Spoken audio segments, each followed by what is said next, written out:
Hello, and welcome to Words That Burn. On this special episode, I have an interview with Daragh Fleming. Daragh Fleming is a poet, writer, and mental health advocate from Cork, Ireland. He writes the Thoughts Too Big blog, which won the Mental Health Blog of the Year 2022. He has written several publications, with his most recent being Lonely Boy in 2022, and he has an upcoming collection, Enigmatic, soon to be published, from Sunday Mornings at the River. Hi, Daragh. How's it going? Beautiful intro, man. Beautiful. No, doing really good. And very excited to be on. Like, I've been a fan of the podcast forever. A lot of my favorite poets have been on. So it's an absolute honor to be here. Oh, that's very, very kind of you. That is high praise from my podcast, and I appreciate it. So, Daragh, I wanted to have you on just to talk about, you're a huge mental health advocate and a poet in your own right. And I wanted to talk to you about the intersection of mental health and poetry and kind of get a sense of how those two things interact in your life. So in general, how has poetry influenced your approach to mental health and well-being? Yeah, it's something that's coming up a lot recently, kind of because since Lonely Boy came out, my two worlds have kind of collided with like writing, meeting mental health. But it's always been there in my poetry. And I started writing poetry, taking it kind of seriously, I suppose, when I was depressed, when I was in my early 20s, because what I found was when I was depressed, I couldn't really feel emotions very strongly. And the ones I did feel were so convoluted and vague that I didn't even know which ones I was feeling. And so I started to write about them. And these writings, my journaling style generally takes the form of poetry anyway. And it started allowing me to be mindful and in the moment with the emotion, which allowed me to feel it stronger. So if I was feeling happiness and I started writing about it, I could kind of maintain the emotion because it was very difficult at that time. And that's kind of how the poetry for mental health started for me. It was very much a tool I used to climb out of depression, because the strange thing about depression for me was that because I wasn't feeling emotions, I wasn't feeling the fear of not being able to feel emotion. I just thought it was normal. I thought it was just how I was. And then once I found poetry and I realized, oh no, I'm supposed to be feeling emotion, then I really latched onto the poetic form and just used it to allow myself to actually express and feel emotion. Great. Were there any particular poets or poems that really connected with you during that time, or was it just whatever came? Yeah, it's interesting because I'm probably not the most traditional poet in that I didn't come to poetry as a fan of it initially. I came to it as Sure. I need to do something to figure out my own mental health.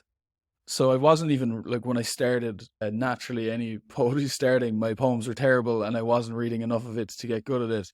And it's only been in the last 3 or 4 years that I've been, actually embodying poetry and reading a lot of it and, improving the form, because when I started, it was very much a tool for mental health. There wasn't anything beyond that. I wasn't even thinking about publishing or getting published. That came later when a friend told me I could. So one poet that stands out to me is a very good mental health writer is Molly Toomey. Patrick Holloway does a lot of great poetry in men's mental health and masculinity. And it's just that whatever feels raw and vulnerable and scary to show people is the poetry I tend to lean towards, because you're being extremely vulnerable in order to try and connect with someone. And I think that's why I'm more lean towards poets like Molly, poets like Patrick.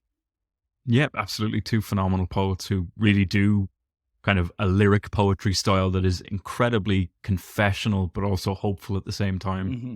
I don't think I still haven't recovered from Raised Among Vultures. I think it's incredible. Still kind of incredible. Yeah, it's an unreal collection. Yeah.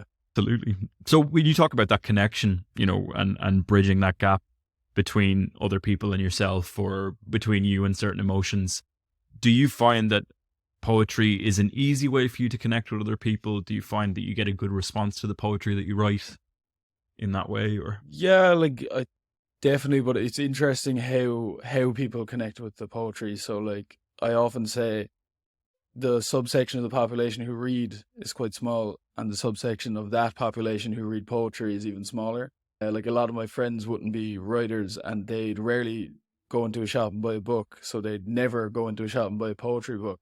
What I've found is using video form and using music and doing like you're reading your own poetry, if people find it in that way, they really, really resonate with it and it really hits them in a different way, whereas they mightn't have ever read the poem, but when they hear it, and it's very much like my style is quite conversational. I don't typically try anything very fancy with my language because I'm just trying to reach people who mightn't ever pick up a poetry book. And trying to get them to think about different aspects of mental health. Loneliness comes up a lot for me. Depression, rejection, longing for relationships. All these kind of themes come up. And these come up for everyone in life. So it's just trying to make sure people don't feel alone in feeling that way. Yeah, so those are quite complex topics, I suppose, that you choose to write about. When you started to look at publishing your work or approaching it towards bringing it to a wider audience, I suppose, other than as your own self-care tool, do you find that it's challenging to write about those topics in the moment? Are you a take a break, come back to it kind of guy? Is it a single burst of emotion for you, or what's the process there for? Because they're heavy topics, Yeah, no, for sure. And I'm very much a kind of impromptu, instinctive poet. Like when I write essays or write short fiction, it's far more structured. Like you make time and you sit down and you force yourself to write. But for me with poetry, it's very much if I'm feeling the emotion, I'll try and write about it as soon as possible. So often I'm jotting notes on my phone or a notebook that's near my bed or whatever. And I just try to get to it as soon as possible and get a first draft.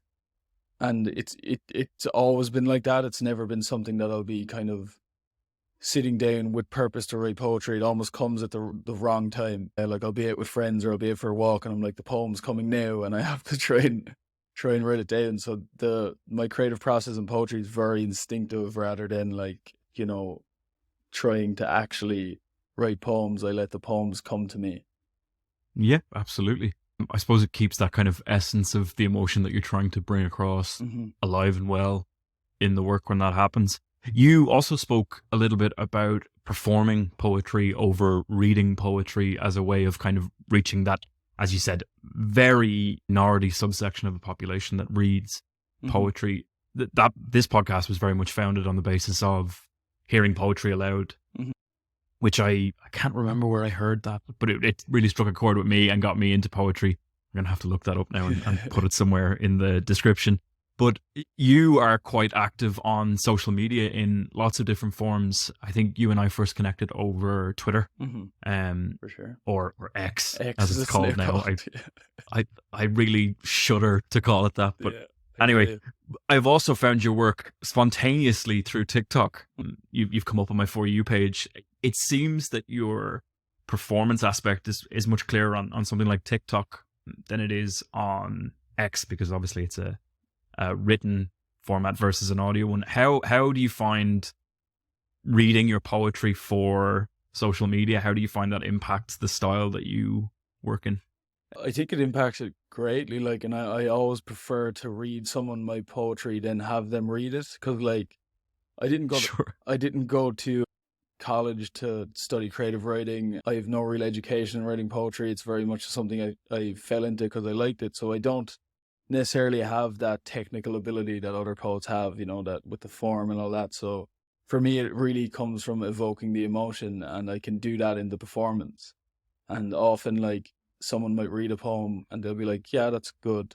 And then I'll perform the poem and they'll be like, that's brilliant. And it all comes down to like where I'm making the breaks, where I'm taking my stops, the intonation, it all plays a part. And I'm very aware of that. Like I did a master's in linguistics, and I'm like been always acutely interested in how language can impact people depending on how you use it. And like you can read one poem one way and someone else can read it a different way, and they're two different poems. So I think that aspect's really important to me, and it's something I'm trying to do more, trying to perform poetry more as I kind of go on in my career. Yeah, so you just had your first pamphlet there, I think you said last year, that was Notes for a Mid-Youth Crisis. And that was your first pamphlet, and that came out from Bottle Cap Press. How did you find your way to deciding that like a pamphlet was something that you wanted to put out there? And how do you find navigating performing those poems? Is there any kind of particular preparation that you do before you perform or anything like that? So like I actually performed. I'm in Barcelona at the moment, and I performed here a few weeks ago at an open mic that I was invited to. And so I've just in May I wrote a new pamphlet called The Whole, which was highly commended for the Patrick Kavanagh Award, which was absolutely huge. And I wanted like Congratulations. thank you very much. And like the reason I wrote that pamphlet is because I wanted it to be a performance piece. Whereas with Notes for a Midnight Crisis, I didn't write that with the intention of it being a performance piece. It was very much just kind of my journalistic style. Here are some things I've thought of in my mid-20s that might affect other people. And so it was kind of like, I was very new to like what a pamphlet could be. So if I was going to do it now, I'd probably do it quite differently, because like The Whole is quite thematic. Like it's very like we're focusing on masculinity and that's all we're kind of focusing on. Whereas Notes for a Midnight Crisis was kind of, and I like it in that like it reflects how my life was when I wrote it, which is kind of chaos. Like there's a poem about depression, there's a poem about Tinder, there's a poem about, I don't know, going to the shop. Like there's a lot of different things going on, and it's just kind of mirroring the life I was living. Whereas the more recent pamphlet, The Whole, has been more like focused, and it was written to be performed. So they're quite different in that sense. There does seem to be a massive uptick in community-based performance of arts and literature. I'm thinking particularly here in Dublin, we have Sean Cuiha, which kind of kicked off here, which is the bi-monthly storytelling kind of initiative. Do you find that, first of all, do you attend a lot of these kinds of things? And what do you think the hurdles are for yourself when it comes to performance? And why do you think that might resonate so much with people? Yeah, I do find it fascinating as a concept, because writers are like stereotypically introverted and hate being in public, and we're moving into a space where writers have to be extroverted and be confident public speaking and out there in the world on social media or wherever else. So I find it interesting that the juxtaposition of where we are, because I remember when I was growing up, I didn't know the faces of any of my favorite writers. I just knew they wrote my favorite books, and I didn't ever hear from them. So it's quite different now. But like anything else, it just takes practice. Like I remember, like I do a lot of public speaking, with writing and just in mental health in general. When I started, absolutely nerve-wracking. I remember my first poetry reading was at the Rebound Arts Festival in Cork, and it was for Notes for a Midnight Crisis, and I was absolutely petrified to read in front of people. And what I still find actually is that like it's far easier to just talk to people. Like, here's my journey with mental health, and you just kind of ramble on. I find that easier than reading in front of people, because you kind of have to focus on the words, and you know, you can stumble over words. So I still find that process challenging. Another challenge that blows my mind, especially when people do like these long poetry shows that are 30-40 minutes, that they've memorized every single word of their performance. Still finding that a challenge, but we'll get there. Because I'm like tomorrow evening, like I'm coming to Dublin tomorrow because I'm performing a spoken word piece for the launch of Movember. So, which is exciting. Like I'm very much want to be in that space, but it's also daunting because, you know, you're performing rather than speaking to people, which is different. Yeah, absolutely. It's a whole other kind of interaction. Like speaking to people candidly is, I suppose, in one way easier to do because it's just reality. That's, you do it every day. You interact with people every day. Giving people your art is a whole other risk. Like the thing that you spend time on, or the effort that you made, and then you kind of have to show it to people and be like, this is my poetry. Enjoy that. So I don't know if you find this, but because you and I are Irish, there is a kind of a slow emergence of art, I guess, in the Irish scene, depending on where you grew up and how you grew up in Ireland. You know, writing poetry, reading poetry, performing poetry would have gotten you laughed at maybe even 10 years ago, you know. But we do seem to have reached a point now, and you mentioned that you wrote The Whole, which is about masculinity and things like that. We do seem to be reaching a new kind of point where, you know, efforts to talk about masculinity, toxic masculinity, all of these things are becoming a little bit more mainstream. And I was just wondering what you thought of that, both from a poetry point of view and from your work in mental health. Do you find that speaking about that type of masculinity, kind of engaging with young men, is that getting easier, do you think, as we move forward, or are we in the same kind of spot that we were? No, I think it's definitely changing, and like I can see that in the last 10 years, even just from my own experience of mental health and my own friend group. But like, um, it's getting easier, but there's also new challenges. So like, while we are in a space where men are encouraged to talk about mental health and their emotions, you've bad actors coming into the space as well. Your Andrew Tates and people like that who are kind of trying to reinforce a more traditional and often dangerous form of masculinity. So there's new challenges, and that comes with social media. But in general, I do a lot of talks for like TY students, which will be men and women, but the engagement from both, all genders is quite high. Like I wouldn't go into a classroom or go into a talk and be like, okay, like the girls engage with that, but the boys were tuned out often. And like I Mm. do benefit from the fact that I still, thank God, look a bit young, that they can kind of relate to me in a sense, So Yeah. like when I go on stage, you're like, oh, it's not like a 50-year-old man trying to tell them about mental health. It's a guy that, I can kind of relate to, and that we don't look that far apart in age, and that helps. But like for sure, it's getting easier to talk about. I think it'll still take another long while, because we're talking about like a shift in behavior and culture that's been ingrained for centuries, that it's not going to change overnight. It's going to take years. It's going to be slow. It's going to be back and forth, but we're moving in the right direction, which is good. Yeah, absolutely. Absolutely. In terms of, you know, um, we spoke a little bit at the start of the interview about the intersection between poetry and your mental health work.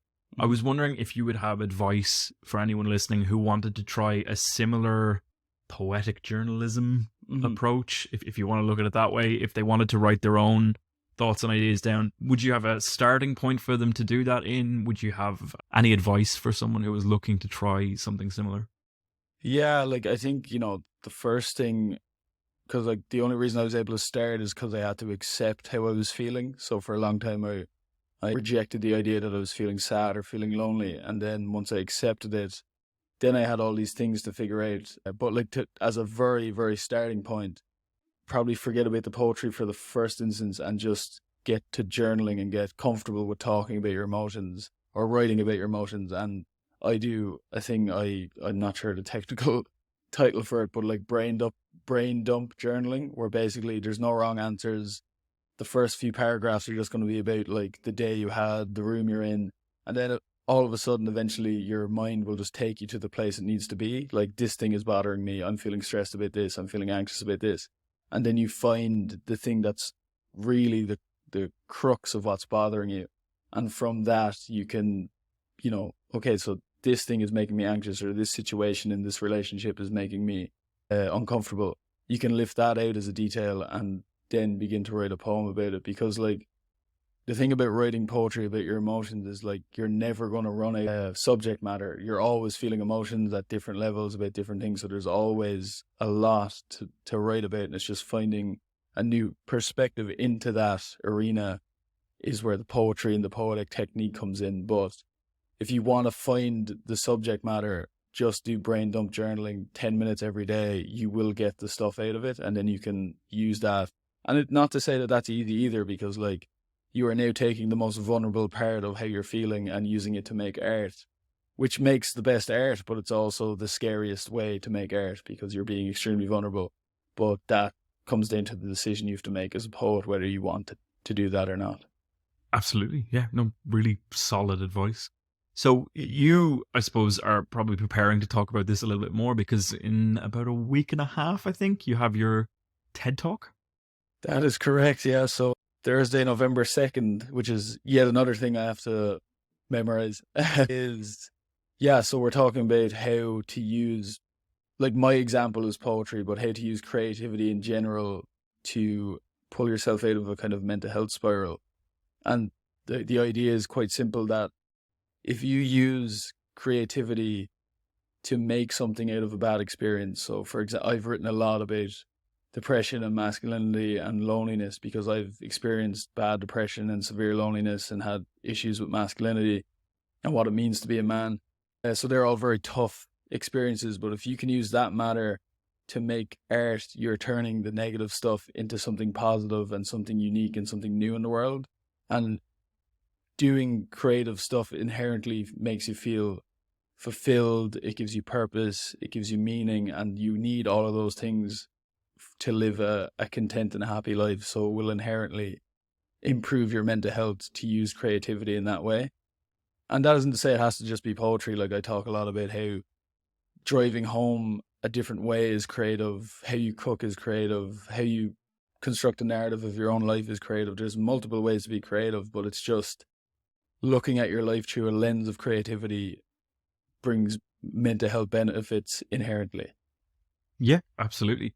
When you talk about that kind of, introducing creativity into your life, when it came to your own journey into creativity, which you might not have always had, were there any particularly influential people that kind of made you decide to try that approach? Or was there a particular moment that you decided, okay, I'll try and come up with a more creative way of doing it? And then did you build that into a structure, or do you just let creativity come to you as spontaneously as possible?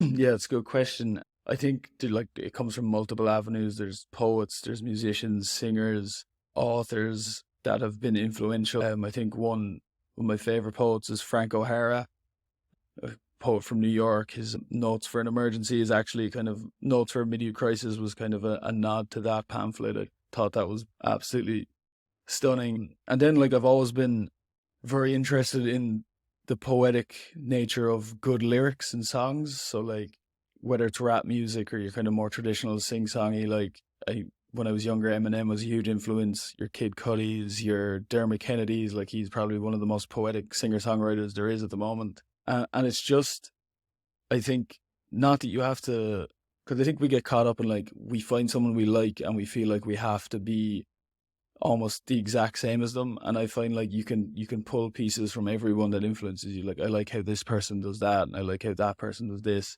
and you can draw it in. Or often, I remember even just in May, and this is the reason I wrote The Hole to begin with, is that I went to see Max Porter perform, and I thought it was absolutely mind-bending how he performed his work, because he wasn't just reading it, it was an actual performance. And I woke up the next day just a head full of ideas, and I scrambled, and I think I wrote the whole 28 pages. I wrote it in about 4 days. It was just after that inspiration. Yeah. Wow. And it's just moments like that. And I think, I read The Creative Way by Rick Rubin last year, and Rick Rubin, obviously, famous for getting the best music out of his artists, and he doesn't have a clue about music. And he says that himself. He's not very musical, but he talks about living your life in the creative ways to be open to anything being an inspiration, and something very mundane could lead to something very not mundane. And I think it's just living and embodying that idea is what I try to do, and it's what I've been trying to do for the last 6 years, I think. Yeah, it's a daily task that has to be undertaken every single day. It never ends. But yeah, absolutely. So it never ends. You got to keep doing it. I find, anyway, sometimes, you get stuck in that cycle of not being creative or not accomplishing the things that you set out to do in the best way possible. And I find it can really impact your getting on with it kind of vibe. Do you know what I mean? So the other thing I wanted to ask you, because you have a collection coming out called Enigma, what kind of prompted you to go from pamphlet, mini collection to full-blown collection, and what can we kind of expect from that? Yeah, so we had Notes for a Midlife Crisis, and then last summer I did a pamphlet with another small press. The pamphlet was called Poems That Were Written on Trains But Weren't Written About Trains, which is an absolute mouthful. And so I was kind of building it up in that way. And I suppose for the pamphlets, I was getting to a point. So I'd get to the stage where I had enough poems to do a pamphlet, and then I'd be right, I should try and get these published. And then Train Poems was kind of more thematic. It's kind of a short story in poetic form. So that was different, and it was based on a very specific point in my life. And then with the collection, it kind of just came about because for the last 2 years, I think I've been writing more poetry than I've been writing anything else. And there's just, like, my hard drive was just brimming with all these poems. And I was just like, okay, not all of these poems are going to be in a collection, but some of these poems make sense together. And so it was the process of like figuring out which ones went together, which ones didn't, which ones were good, which ones were bad. And then Rebecca, who's the editor at Sunday Mornings, published 3 poems in an anthology last October. And then after that was like, if you ever want to do a collection, just let me know. And because she just wanted to do a collection with me. And then it was a case of like, right, I really need to get into a space where I can figure out where the collection will come from all this work, because it was just kind of sitting there. And then since then, like, it's been another pamphlet in the hole. I've written a collaboration with Galiad Mani, who's a brilliant poet from London. And then just like writing, like, I set myself bizarre, almost insurmountable tasks. Like for October, I was like, write 1 poem a day for the entire month. So, which is really, really hard to do. And Wow. most of them are terrible, but like some of them have been like, oh, that's surprising. I'm actually going to work on this one. So like, I just enjoy writing. I think that's the basis of everything, is like, I don't feel right myself if I don't do a little bit of writing every day.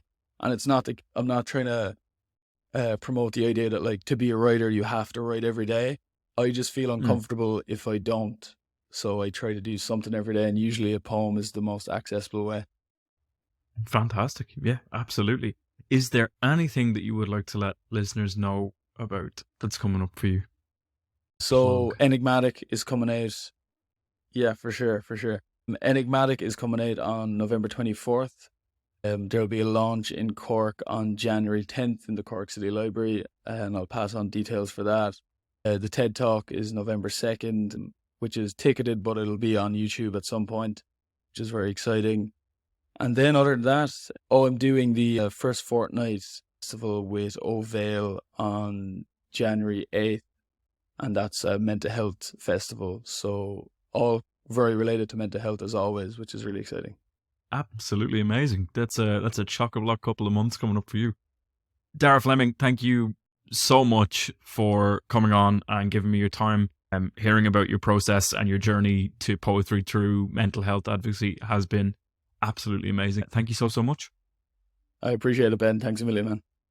If you've enjoyed this podcast, or if you've been enjoying the podcast for a while, please consider leaving me a review wherever you listen. A link to the transcript of this interview is on my Substack, which is below in the description. If you'd like more poetry-related content, you can find me on Instagram at Words That Burn Podcast, or on Twitter at Words That Burn. I'm also on TikTok at Words That Burn too. If you'd like to leave me a message or write me an email, you can get in touch through my website, www.wordsthatburnpodcast.com.